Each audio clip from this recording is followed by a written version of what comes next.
Speaker Om Birla के खिलाफ कांग्रेस ने अविश्वास प्रस्ताव का नोटिस दिया है। देखिए, कल ही ये खबर TV9 भारतवर्ष ने ब्रेक की थी कि अविश्वास प्रस्ताव का नोटिस दिया जाएगा। ऑपोजिशन ने इसे लेकर पूरी रणनीति तैयार कर ली है और अब जानकारी मिल रही है कि कांग्रेस पार्टी की तरफ से लोकसभा महासचिव को नोटिस सौंपा गया है। पक्षपात का आरोप लगाया गया था लोकसभा के स्पीकर ओम बिरला पर। ऑपोजिशन की तरफ से कांग्रेस पार्टी ने यह आरोप लगाया और उसके बाद ऑपोजिशन के बाकी दलों ने भी इसका समर्थन किया था। अब कांग्रेस पार्टी ने अविश्वास प्रस्ताव का नोटिस दिया है। ये इस वक्त की ताजा और बड़ी खबर सामने आ रही है। कुमार विक्रांत भी हमारे साथ जुड़ गए हैं। कुमार, क्या जानकारी है इस अविश्वास प्रस्ताव के नोटिस को लेकर? देखिए, कांग्रेस की ओर से जो और विपक्ष की ओर से जो 4 मांगे रखी गई थी उसको नहीं माना गया, राहुल गांधी को नहीं बोलने दिया गया।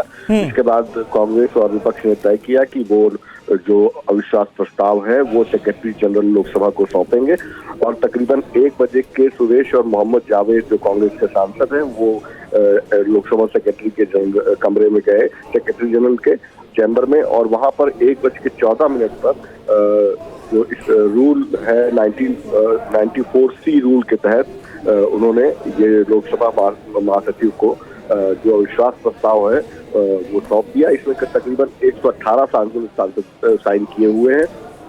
100 सांसदों के साइन की आवश्यकता होती है जो कि पूरी होती है।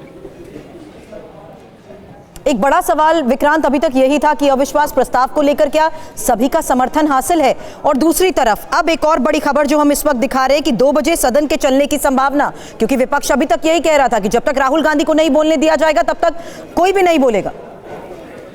देखिए, वो मामला यहाँ पर आकर खत्म होता है कि जिस तरीके से कांग्रेस का कहना था हमारी 4 मांगे नहीं मानी जाएंगी तो हम स्पीकर के खिलाफ अविश्वास प्रस्ताव लाएंगे। नहीं मानी गई मांगे, स्पीकर के खिलाफ अविश्वास प्रस्ताव वो ले आए, उन्होंने नोटिस दे दिया है। एक क्विक अपडेट कुमार विक्रांत आपसे चाहूंगी, क्योंकि यहाँ शुरुआत में मैंने आपसे समर्थन को लेकर भी बात की, तो इस अविश्वास प्रस्ताव के खिलाफ किस किस का समर्थन, क्योंकि टीएमसी इसके समर्थन में अभी तक नहीं थी, क्या डिटेल इस बारे में कुछ मिल पाई?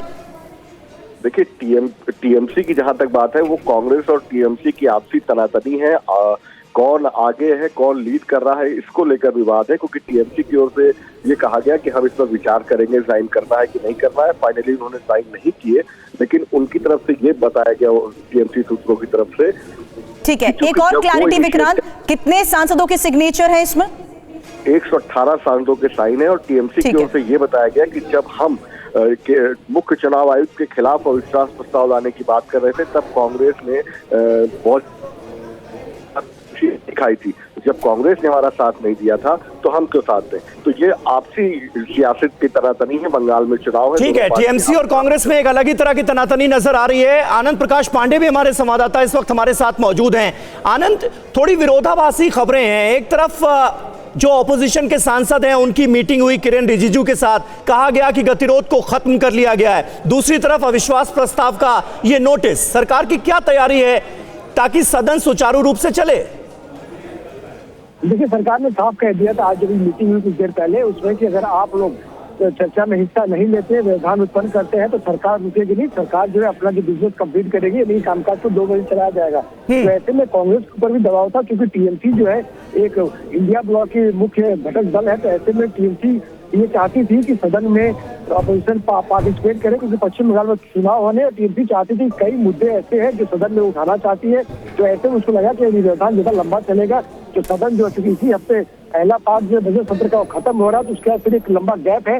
तो टीएमसी को लग रहा था कि इस व्यवधान में जो तमाम जो मुद्दे हैं जो पश्चिम बंगाल से रिलेटेड मामले हैं उसको सरकार के खिलाफ नहीं उठा पा रही है। तो वो भी चाहती थी कांग्रेस चर्चा में पार्टिसिपेट करे, चर्चा को शुरुआत की जाए। तो इसके बाद ये बीच का एक रास्ता निकला कि कांग्रेस पार्टी जो है वो लोकसभा के स्पीकर के खिलाफ नोटिस देगी और दूसरी तरफ चर्चा के लिए भी तैयार हो जाएगा। तो ऐसे में बीच का एक रास्ता निकला है। कांग्रेस ने लोकसभा स्पीकर के खिलाफ जो नोटिस था अविश्वास प्रस्ताव को वो महासचिव को दे दिया। दूसरी तरफ कांग्रेस ने भी रजामंदी दे दी है कि चर्चा शुरू करने के। तो ऐसे में 2 बजे से हमें जानकारी मिली है कि 2 बजे से लोकसभा में बजट पर चर्चा शुरू होगी और ठीक है, तो स्पीकर ओम बिरला के खिलाफ अविश्वास प्रस्ताव का नोटिस दिया गया है और कुल 118 सांसदों ने इस नोटिस पर दस्तखत किए हैं, हस्ताक्षर किए हैं। ये इस वक्त की ताजा जानकारी हमारे पास आ रही है।